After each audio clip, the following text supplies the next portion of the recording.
Episode की शुरुआत Tanjiro की नेक्स्ट हाशिरा ट्रेनिंग से होती है। तांजीरो की नेक्स्ट हाशिरा ट्रेनिंग टोकिटो के साथ होती है। मोइचिरो सभी डीमन सिलर्स को शॉर्ट ट्रेनिंग दे रहा होता है, पर किसी भी डीमन सिलर के लिए टोकिटो की ट्रेनिंग झेलना बहुत ज्यादा मुश्किल होता है। टोकिटो बड़ी ही तेजी के साथ सभी डीमन सिलर पर लकड़ी की तलवार से हमला कर रहा होता है। टोकिटो सभी से कहता है, भले ही तुम गिर जाओ, उसके बाद भी तुम्हें तुरंत खड़ा होना है। अगर तुमने थोड़ी भी देर करी तो तुम मारे जाओगे। ट्रेनिंग के बीच में टोकिटो का ध्यान तांजीरो की तरफ जाता है। तांजीरो को देखकर टोकिटो एकदम खुश हो जाता है। दूसरी तरफ टोकिटो का कासुगा इक्रो बाकी डीमन सिलर्स के कमजोर होने का मजाक उड़ा रहा होता है। ये बात किसी भी डीमन सिलर को पसंद नहीं आती। इसके बाद तांजीरो की ट्रेनिंग शुरू हो जाती है। ट्रेनिंग शुरू होने से पहले टोकिटो तांजीरो को कानामोरी के पास लेकर जाता है। कानामोरी पहले से ही टोकिटो के घर पर होता है। टोकिटो तांजीरो को अपनी एक तलवार देता है और उसे तलवार के साथ थोड़ा दूर जाने के लिए कहता है। इसके बाद टोकिटो एक पेपर का प्लेन बनाकर तलवार की तरफ फेंकता है। हम देखते हैं कि टोकिटो की तलवार इतनी ज्यादा शार्प होती है कि इससे पेपर का प्लेन दो हिस्सों में कट जाता है। ये देखकर तांजीरो बहुत ही ज्यादा इम्प्रेस हो जाता है। टोकिटो तांजीरो को बताता है कि मैंने कानामोरी को इसीलिए अपने घर पर रहने के लिए बुला लिया जिससे वो मेरी तलवार को हमेशा एकदम शार्प रख सके और मैं हमेशा लड़ाई के लिए रेडी रहूं। मैंने मास्टर से इसके लिए रिक्वेस्ट की थी, उन्होंने मेरी बात मान ली और मेरे लिए ये स्पेशल रूम भी बनवा दिया। आगे टोकिटो थोड़ा उदास होते हुए कहता है, काश मास्टर इस पर फोकस करने के बजाय अपनी हेल्थ पर फोकस करते तो ज्यादा अच्छा होता। वो हमारा बहुत ध्यान रखते हैं, इसीलिए हमें उनके लिए ग्रेटफुल होना चाहिए।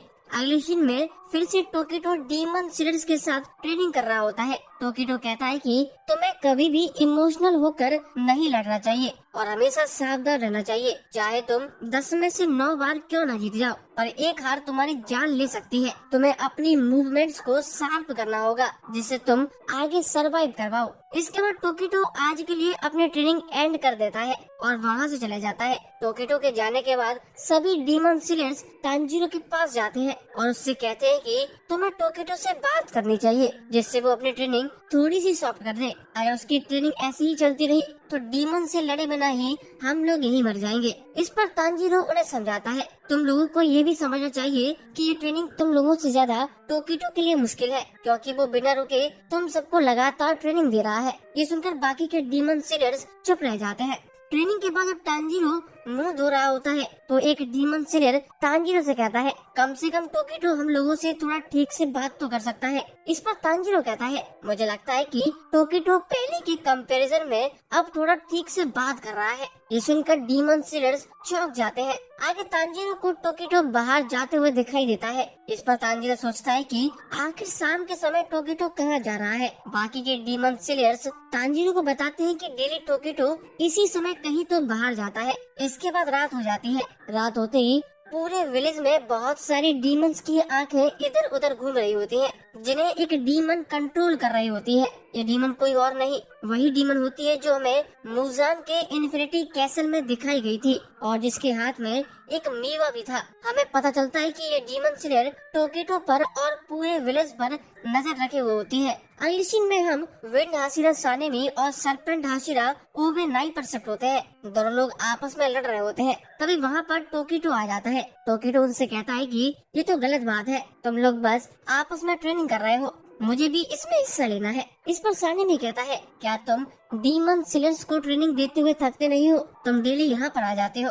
इस पर टोकिटो कहता है, वो तो बच्चों का काम है, वो ट्रेनिंग मेरे लिए कुछ भी नहीं है। इस पर सानेमी कहता है, तुम बात तो सही कह रहे हो, हमारे लिए असली हाशिरा ट्रेनिंग तो यही है। ओबेनाई टोकिटो से कहता है, तुम्हें रिस्पेक्ट देने के लिए हम दोनों तुमसे एक साथ लड़ेंगे। इसके बाद ओबेनाई और सानेमी दोनों मिलकर टोकिटो पर हमला करते हैं, लेकिन टोकिटो की स्पीड दोनों लोगों पर भारी पड़ती है। थोड़ी देर ट्रेनिंग करने के बाद सभी लोग ब्रेक ले लेते हैं। सानेमी कहता है कि इस ट्रेनिंग में मजा आ जाता है, अगर हमें से कोई भी एक सेकंड के लिए भी अपना ध्यान लड़ाई पर से हटा ले तो उसे काफी चोट लग सकती थी। इस पर ओबेनाई कहता है, ऐसी ट्रेनिंग करने का यही तो मजा है। सानिमी कहता है दिन में डीमन स्लेयर्स के साथ ट्रेनिंग करो और शाम को तुम्हारे साथ करो, ये एकदम बढ़िया स्केड्यूल है। इसके बाद सानिमी टोकिटो से उसकी ट्रेनिंग के बारे में पूछता है। टोकिटो बताता है कि आज तांजीरो ने ज्वाइन किया है, उसके घाव अब भर रहे हैं। ओबेनाई, जब तक तांजीरो तुम्हारी ट्रेनिंग तक पहुंचेगा तब तक वो पूरी तरह से हील हो चुका होगा।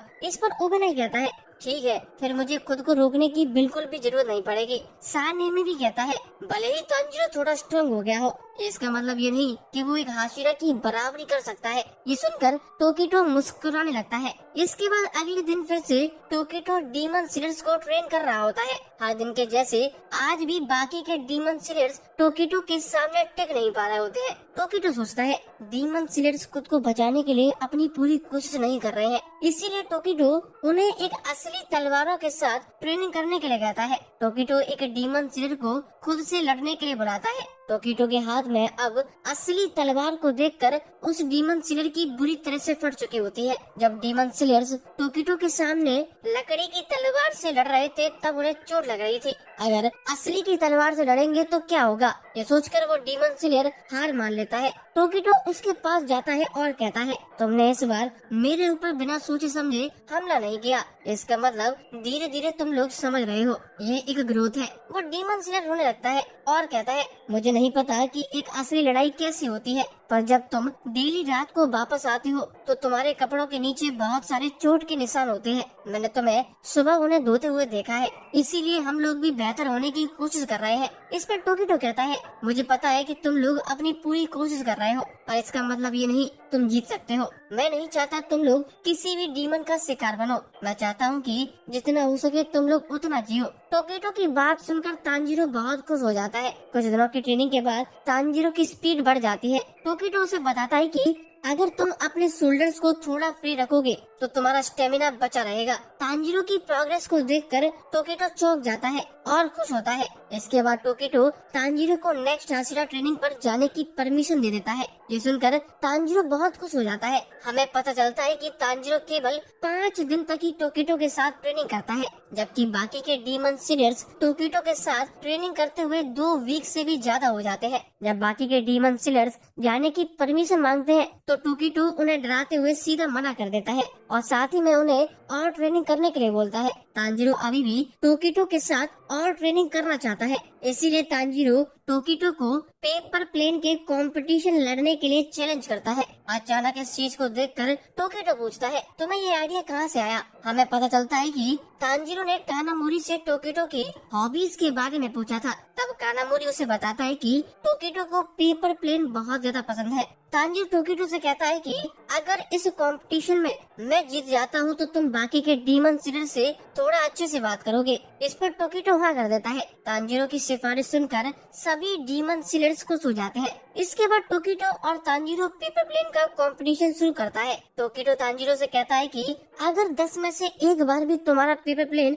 मेरे पेपर प्लेन से ज्यादा देर तक उड़ता रहा तो तुम जीत जाओगे। इस पर तांजीरो कहता है क्या सही में। इस पर टोकिटो कहता है तुम मुझे एक भी बार नहीं हरा पाओगे।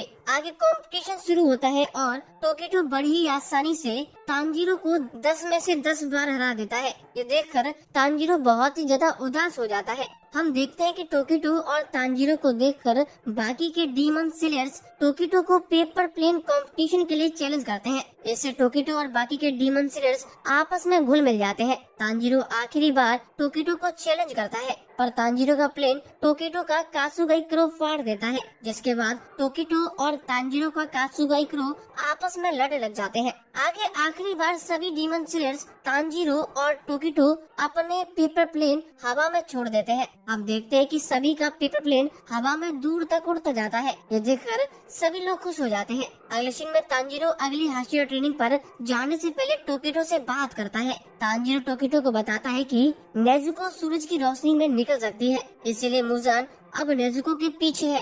पर आजकल डीमंस के हमले कम हो गए हैं, जरूर कुछ बड़ा होने वाला है। टोकिटो कहता है इसीलिए हमने ये हाशिरा ट्रेनिंग रखी है जिससे सभी लोग स्ट्रांग बन सके। तांजीरो कहता है मुझे नेजुको की चिंता हो रही है और मैं उसे अपने मिशन के दौरान लेकर नहीं घूम सकता हूँ। इससे मुजान के लिए नेजुको को पकड़ना और ज्यादा आसान हो जाएगा। इस पर टोकिटो कहता है इससे डीमंस भी एक साथ मिलकर हमला करेंगे और हो सकता है कि मुजान भी छुपकर हमला करे। इसके बाद तांजीरो टोकिटो को प्रॉमिस करता है कि वो और ज्यादा ट्रेनिंग करके स्ट्रांग बनेगा जिससे वो नेजुको को बचा सके। टोकिटो कहता है तुम बहुत ही ज्यादा पॉजिटिव हो। इस पर तांजीरो कहता है मुझे चिंता करने की जरूरत नहीं है क्योंकि इस समय कोई एक ऐसा इंसान है जो नेजुको की रक्षा कर रहा है जिस पर मैं पूरा विश्वास करता हूँ। हमें दिखाया जाता है कि साकोंजी उरोकोडाकी खुद नेजुको की देखभाल कर रहे होते हैं। लास्ट में टोकिटो तांजीरो से कहता है चलो मिलकर मुजान को हराते हैं। एपिसोड के एंड में तांजीरो मित्सुरी के पास ट्रेनिंग करने के लिए पहुंच जाता है। तांजीरो को